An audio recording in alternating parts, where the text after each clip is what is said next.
Welcome to the Jones Zone, a podcast by Darryl and JJ Jones. Hope you enjoy this episode. Make sure to subscribe and follow us for similar content. We have videos explaining escrow, title insurance, how to get top dollar for your house, mistakes sellers make all the time, how to evict a bad tenant, and so much more. Hello, everybody. Welcome to another episode of the Jones Zone. Today, we have the pleasure of having Ron from Atlas Survival Shelters. My wife told me about this gentleman, about making bomb shelters and bunkers and everything. And I thought, oh my goodness, I've got it. And he's been so hard to pin down. He's been to Japan, to Europe. So when did you start doing this? 2011, but the company started in 1950. So the Atlas brand has been around for 75 years, but in, I believe it was 63 or 64, they shut down. I brought the company back to life in 2011.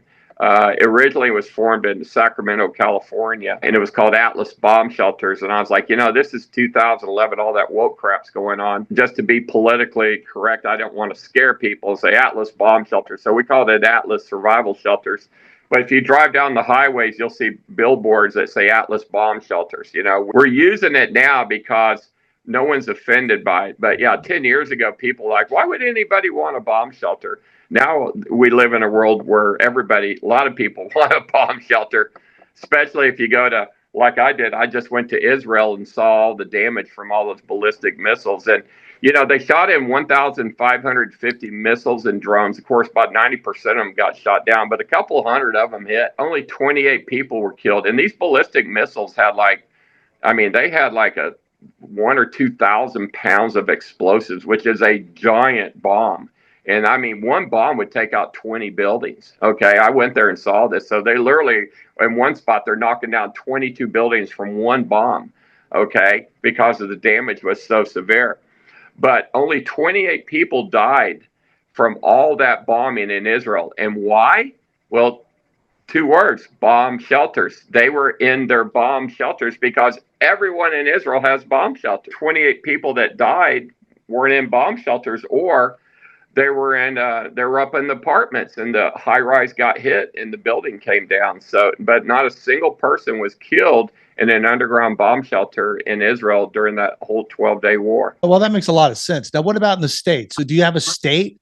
I'm guessing hurricane states or any sort of state that is kind of your biggest customer that would have the most bomb shelters or bunkers?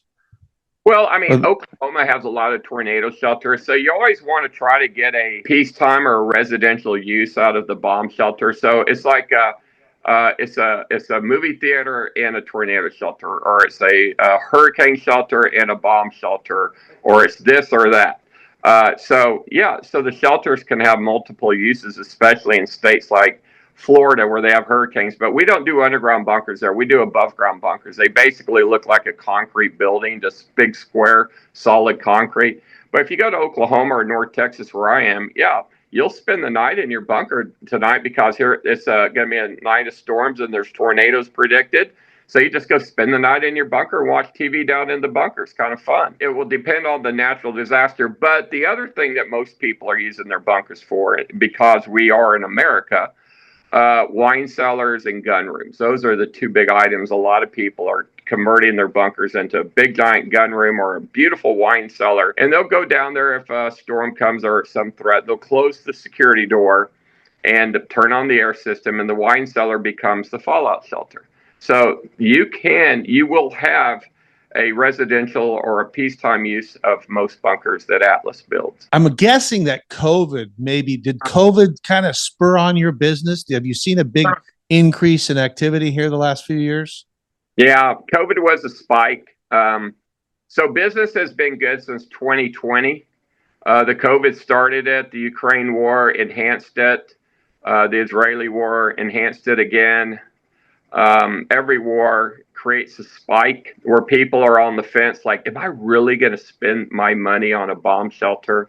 And then something happens and they're like, let's do it. I just feel in my heart of hearts that war's coming to America. If you ask AI, will we have nuclear war? AI predicts that we'll be in nuclear war in 2027 because the Iron Dome's supposed to be done in 2028. So any adversary that would want to strike America has to do it before we get the Golden Dome. It's called, not the Iron Dome, the Golden Dome in. But I hope AI is wrong. You mentioned about different states like where there's a lot of hurricanes.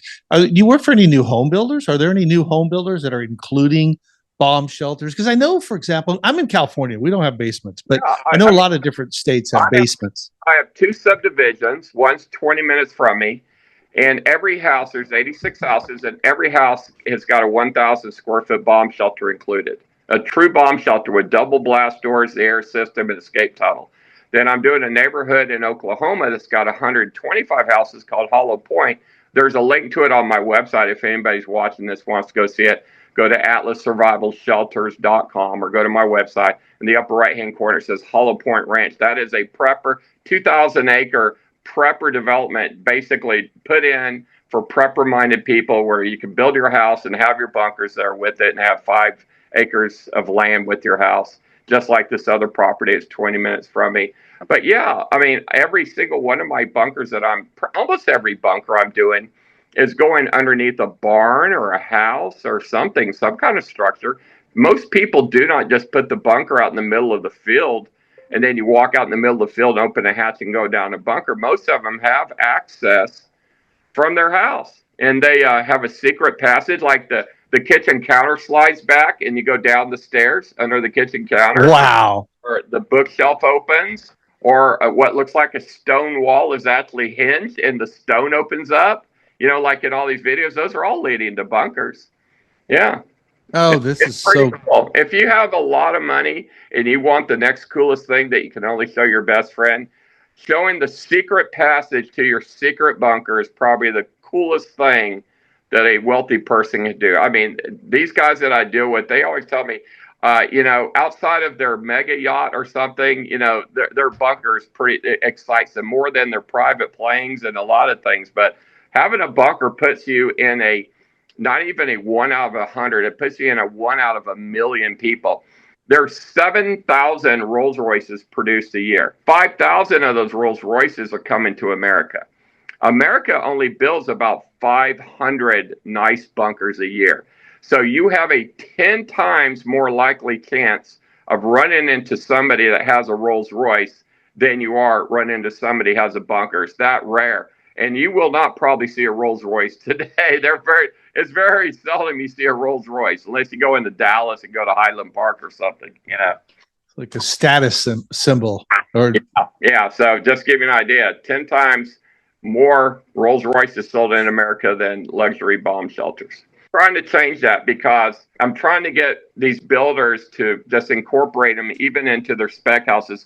But you see, a lot of people do not know that I exist. And they don't know that there's a guy named Ron Hubbard in a company called Atlas Survival Shelters that makes luxury bomb shelters that are cooler than any part of your house. So when they do find out, it's either two things: let's do it, or darn it, I wish I'd known about you before I built my house. What can we do now? So we might go out there and do the bunker beside the house, and then we'll tie it into the house by doing a room addition to get that secret passage into that room addition, so they can access their bunkers. But there's no way in the world I would build a large house and not have a bunker in it in today's world. 2 reasons. 1, it's just good preparation for your family. And 2, it's just cool as hell. It actually adds to the resale value. So I don't think it ultimately would cost you money. So I was going to ask you that. So on an existing house, you wouldn't go underneath the house. You'd go to the side and then make an access room, or for lack of a better term. People in larger houses, they're putting in one of the 3 things that are the must-haves. They're putting in a pool, so we can put a bunker under a pool. They put in a movie theater. A lot of these big 10,000 square foot houses have movie theaters, so we could turn that movie theater into a bunker as well. Or they're adding a wine cellar. So when you get in these big houses, they kind of have everything. They have fumidors, cigar rooms, and all kinds of things. So the wine cellar can be a bunker. The movie theater can be a bunker. The basement can be a bunker. Or we can even put a bunker underneath the swimming pool. Has this hit Hollywood? There must be a lot of Hollywood people, if they don't have it yet, that are getting these. The Hollywood people are Democrats, and Democrats don't buy bunkers for the most part. I guess if you were to ask them, they have the mentality that the government's going to be there to help them, where the people who buy the bunkers seem to lean conservative, and they're not going to count on the government to help them. Therefore, they're going to help themselves. Yeah, you mentioned even preppers. There's preppers are people who basically are expecting well, just getting ready for the disasters that are very likely to come. My customer base is about 99% conservative Christians and about 1% is Democrat. And when it is a Democrat, they're very wealthy. I get the rich Democrats, not the poor Democrats. They're the ones that comment, "Oh, this is stupid. I'd rather just die if a bomb went off." You know, they an hour from Las Vegas, which I'm going to next week. I'm going to go out to the Nevada testing grounds. In 1969 alone, they tested 178 nuclear bombs. 178 nuclear bombs in 1 year. That means they're like every 2 days they're setting off a bomb. I believe it was 179 because I was reading about it on this website. And it's like, yet no one died in Las Vegas. I mean, but if you told people we're going to get hit with 179 nuclear bombs, they would just think all of America is going to be wiped out. The good news about nuclear warfare, the fallout that's created from a nuclear bomb that goes off in the sky is only about 4 to 5 days, because the fallout's going to be the metal casing of the actual bomb. So it's going to look like a bottle rocket in the sky. It blows up, and then you see that poof. That's just going to basically, there's going to be a fireball, but that poof is going to go downwind, and that's your fallout, which is that actual metal casing. If the nuke hits the ground, then it's going to kick up the dirt, and it's going to basically incinerate the dirt, and you're going to have a lot more fallout. So they only use tactical nukes on the ground to hit airports and vital structures like that, but most nukes are airburst. And so the fallout from them is not like what Hollywood makes it out to be. 20,000 years is usually from a nuclear spill, like a Fukushima or something like that, a nuclear reactor that melts down and then it's going to be spilled out. That is like 20,000 years. But the fallout is it decays at the rate of 90% per day.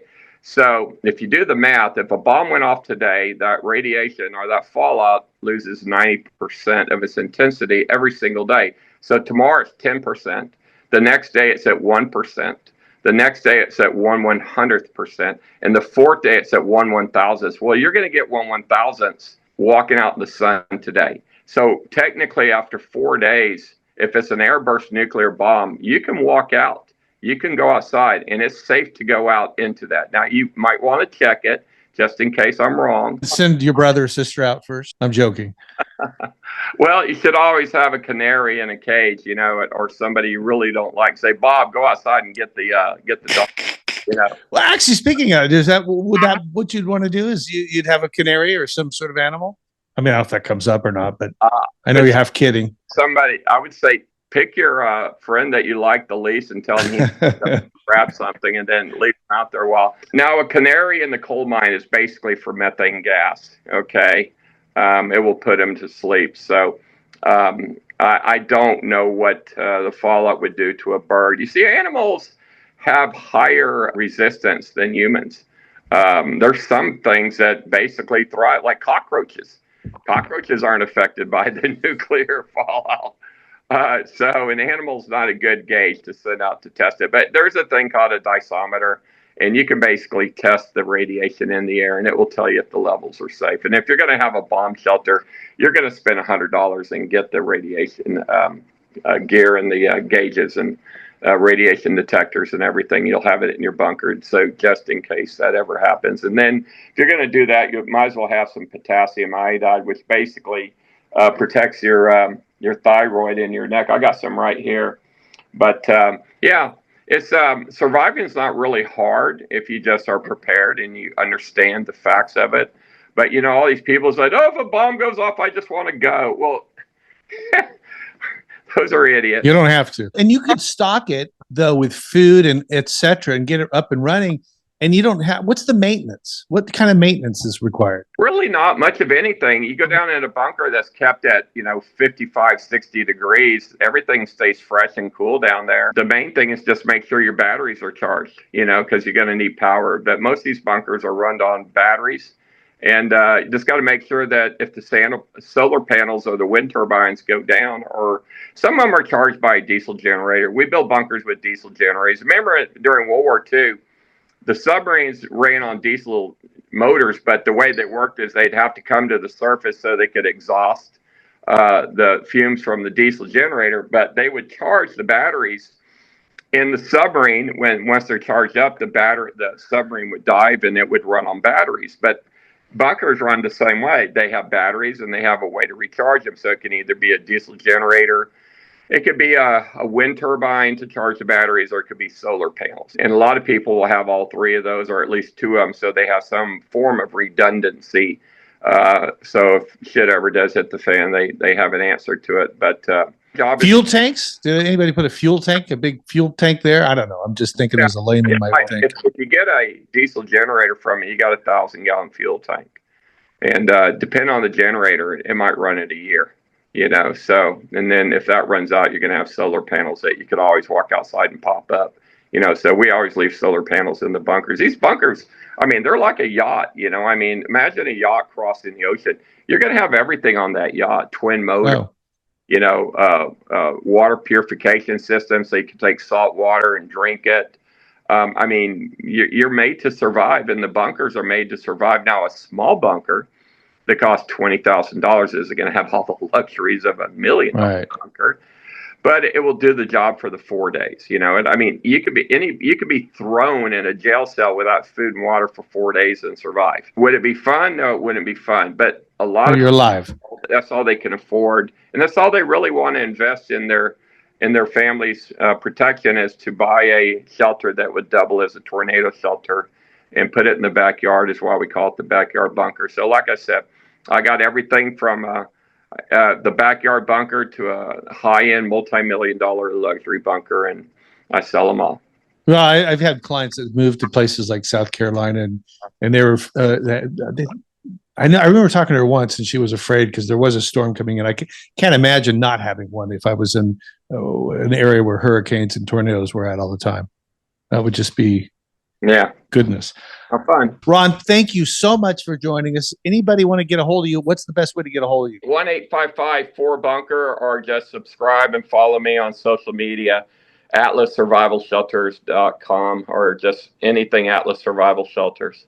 Awesome. Ron, thank you so much for taking the time out of your busy day. I appreciate it. You're welcome. All right. Bye-bye. Thank you for watching. If you liked the video, please subscribe for more.